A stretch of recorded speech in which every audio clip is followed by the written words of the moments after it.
मंथन। जी हाँ, ये समुद्र मंथन ही सबसे बड़ा कारण है कि आप और हम इस महाकुंभ के मेले के साक्षी बनते हैं।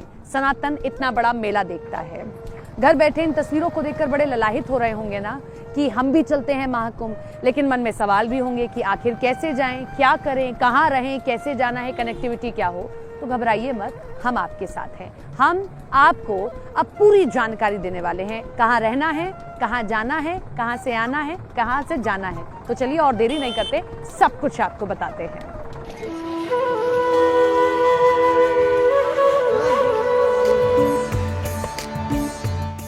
यदि आप महाकुंभ के धार्मिक आयोजनों में से मुख्य आयोजन को देखना चाहते हैं, तो आपके लिए शाही स्नान के वक्त आना सबसे ठीक रहेगा। लेकिन इस दौरान पूरे प्रयागराज में काफी भीड़ रहती है। वहीं दूसरी तरफ अगर आप भीड़ से बचना चाहते हैं, तो आप किसी भी सामान्य दिन स्नान के लिए कुंभ नगरी आगमन का प्लान कर सकते हैं। बात अगर कनेक्टिविटी की करें, तो कई लोग हवाई सफर तय करेंगे, तो लाखों लोग रेल मार्ग से, साथ ही करोड़ों लोग सड़क मार्ग से प्रयागराज पहुंचने वाले हैं, जहां सबका गंतव्य महाकुंभ होगा। ऐसे में चलिए हम आपको बताते हैं कि अलग अलग मार्गों से आने वाले यात्री अपनी यात्रा कैसे पूरी करें। तो महाकुंभ में आकर डुबकी सब लगाना चाहते हैं और रास्ते खोज रहे हैं। किसी को रेल का रास्ता मिला, किसी को एयरपोर्ट। तो मैं इस वक्त बस अड्डे पर हूँ और बस से जुड़ी कनेक्टिविटी के बारे में अगर आपको बताऊं तो देखिए, ये सिविल लाइंस का बस अड्डा है। ऐसा एक और बस अड्डा मुख्य शहर में है, क्योंकि नैनी और झूसी सबसे नजदीक पड़ता है, फाफामऊ भी नजदीक पड़ता है, लिहाजा वहां पर भी अस्थायी बस स्टैंड तैयार किए गए हैं। तो ऐसे और भी बस स्टैंड्स हैं जो तैयार किए गए हैं, ताकि बस के जरिए भी जो लोकल हैं, यानी कि जो उत्तर प्रदेश के लोग हैं, वो कम से कम आ सके, और बसों की संख्या को भी बढ़ाया गया है। वैसे तो उत्तर प्रदेश की योगी सरकार ने सूबे के लगभग सभी जिलों से प्रयागराज के लिए बस सेवा सुनिश्चित की है, जिसके लिए अतिरिक्त बसें भी चलाई जा रही है। वहीं दूसरी तरफ प्रयागराज शहर में बने सिविल लाइंस और जीरो रोड बस अड्डे के अलावा महाकुंभ के लिए शहर के बाहर नैनी, झूसी और फाफामऊ इलाके में अस्थायी बस अड्डे बनाए गए हैं, जहां पर अलग अलग रूटों से आने वाली बसों का ठहराव होगा। भारत सरकार की तरफ से प्रयागराज पहुंचने के लिए देश के 9 प्रमुख शहरों में से 11 डेली फ्लाइट्स की व्यवस्था की गई है, जिसका इस्तेमाल करके आप सीधे प्रयागराज पहुंच सकते हैं। और फिर प्रयागराज एयरपोर्ट पर उतरने के बाद यात्री एयरपोर्ट के बाहर मिलने वाली प्राइवेट टैक्सी के जरिए महाकुंभ मेला क्षेत्र में बनी पार्किंग तक भी सीधे पहुंच सकते हैं। रेलवे हमारे देश की लाइफलाइन है। कहीं से आने और जाने के लिए सबसे सुगम तरीका अगर कुछ है तो वो रेलवे, और महाकुंभ में आने के लिए जो बैठे हुए हैं सभी लोग, वो रेलवे का सबसे ज्यादा इस्तेमाल करेंगे। इसीलिए रेल की बड़ी तैयारियां की गई हैं। अब आपको बताते हैं कि आखिर आप रेलवे से कैसे ट्रैवल कर सकते हैं। और प्रयागराज तो सबसे बड़ा रेलवे स्टेशन और रेल मंडल सभी रेल मंडलों से जुड़ा हुआ भी है। प्रयागराज में कुल 9 रेलवे स्टेशन है। इनमें रोज करीब सैकड़ों ट्रेनें गुजरती है।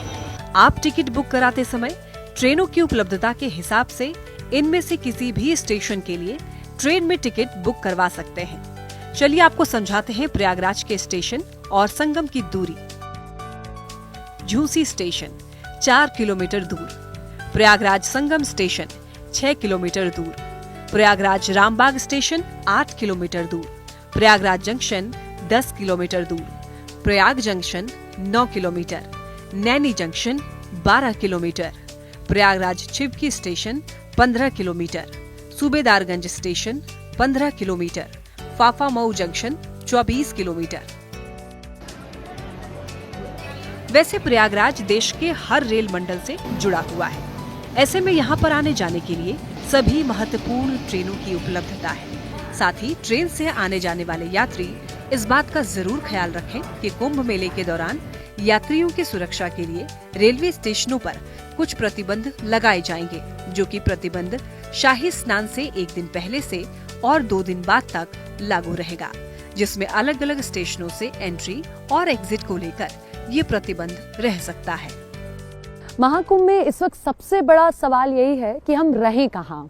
तो टेंट सिटी की व्यवस्था की गई है। हर बार होती है, लेकिन इस बार विशाल टेंट सिटी की व्यवस्था है। अलग अलग कोऑपरेशंस को ये व्यवस्था दी गई है। इस वक्त मेरी भी मौजूदगी एक टेंट सिटी में ही है।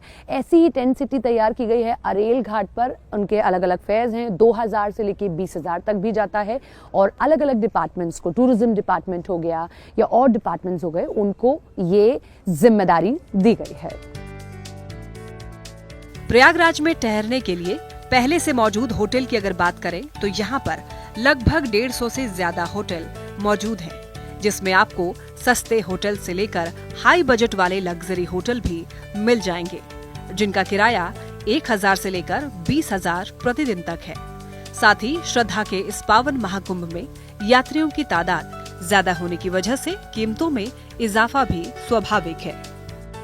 जब भी 40 करोड़ की हो, आंकड़ा इतना बड़ा हो और शहर की क्षमता 5 से 10 करोड़ ही हो, तो ऐसी टेंट सिटी तैयार करनी पड़ती है। और यही देखिए तैयार की गई है। लेकिन मैं आपको बताऊं, बहुत खूबसूरत तरीके से टेंट सिटी को तैयार किया गया। देखिए पूरा गार्डन थीम दिया गया है। ये देखिए, ये ITDC यानी कि इंडियन टूरिज्म डेवलपमेंट कोऑपरेशन की ओर से तैयार की गई है। और लोगों ने यहाँ विजिट करना भी शुरू कर दिया। देखिए जैसे ये लोग हैं, ये सभी विजिट करने के लिए आए हुए हैं कि कैसी ये टेंट सिटी है। ये देखिए इस तरीके से इनको ले जाने के लिए कार्ट भी है कि अगर वो चाहें तो जो है इस कार्ट के थ्रू अलग अलग अपनी जो जगहें हैं या जो उनके कैंप अलॉट हुए हैं वहाँ तक जा भी सकते हैं। तो ये पूरा गार्डन व्यू दिया गया है।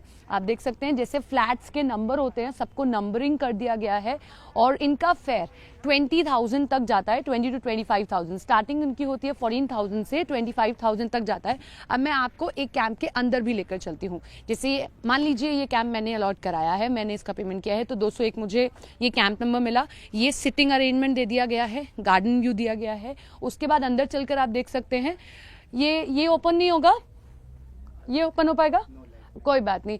ये देखिए पूरा लग्जूरियस प्रॉपर्टी इस तरीके से दी गई है। वॉशरूम देखिए कितने क्लीन, यहाँ इस तरीके से क्लीन वॉशरूम्स एकदम यहाँ पर दिए गए हैं।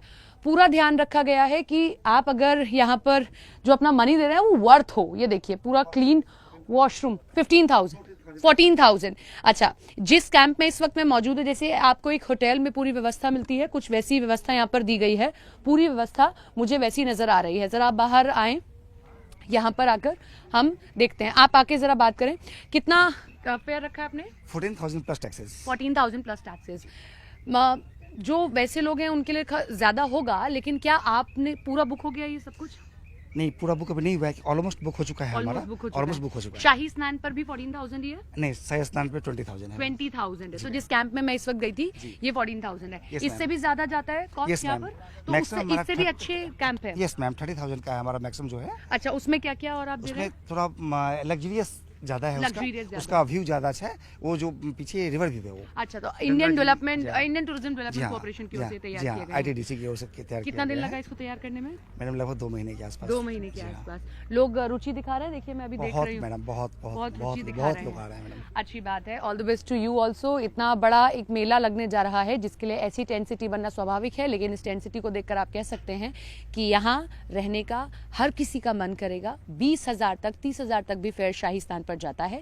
14,000 से स्टार्टिंग होती है। तो अगर आप चाहते हैं तो आप इनकी वेबसाइट पर जाकर इस टेंट सिटी को बुक कर सकते हैं। प्रयागराज शहर में लगभग 50 से ज्यादा धर्मशालाएं भी मौजूद हैं, जो खासकर तीर्थ यात्रियों के लिए किफायती आवास प्रदान करती है, जिसमें जैन, मध्वा पेजावर मठ प्रमुख धर्मशालाओं में शामिल है, जिनका प्रतिदिन का किराया 500 से 2,000 है। आप महाकुंभ में आ रहे हैं तो सेफ्टी भी बहुत जरूरी है कि आपको अपनी सेफ्टी का ध्यान रखना है। उत्तर प्रदेश प्रशासन की ओर से तो भरपूर तैयारियां की गई हैं, लेकिन अब हम आपको एक रिपोर्ट में बताते हैं कि आपको सेफ्टी कैसे रखनी है। कुछ टिप्स आपको देते हैं। जैसे ये देखिए कितना भारी सामान लेकर जा रही हैं, ऐसे और भी लोग हैं, लेकिन सेफ्टी बहुत महत्वपूर्ण है। तो चलिए इस रिपोर्ट में आपको बताते हैं। सबसे पहले यात्रा में आते समय आप अपने साथ पानी की बोतल जरूर रखें। साथ ही किसी अधिकृत दुकान से ही पानी खरीदें। हल्का पौष्टिक खाना, ड्राई फ्रूट्स और नमकीन भी साथ रखें। साथ ही प्रयागराज महाकुंभ जाने से पहले अपने साथ एक प्राथमिक उपचार किट जरूर रखें, ताकि किसी भी आपातकालीन स्थिति में आपको स्वास्थ्य संबंधी दिक्कतों का सामना न करना पड़े।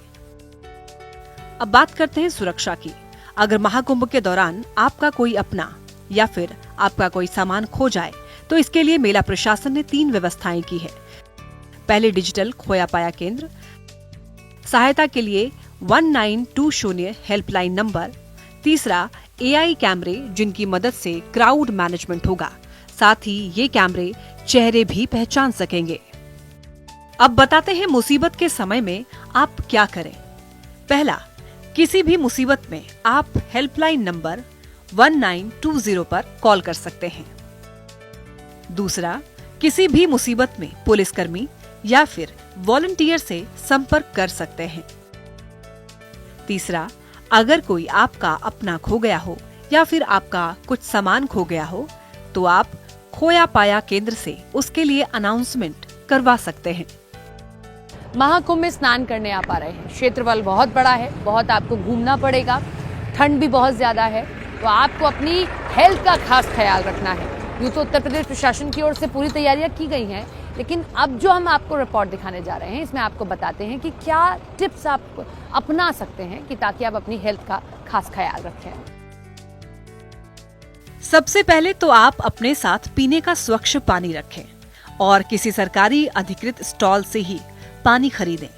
हल्का और पौष्टिक खाना जरूर अपने साथ रखें। इस वक्त प्रयागराज में सर्द मौसम है, ऐसे में आप अपने साथ मौसम के अनुकूल कपड़े ही ले जाएं, जैसे कि गर्म कपड़े, टोपी, दस्ताने। साथ ही कुंभ में आपको पैदल भी चलना पड़ सकता है।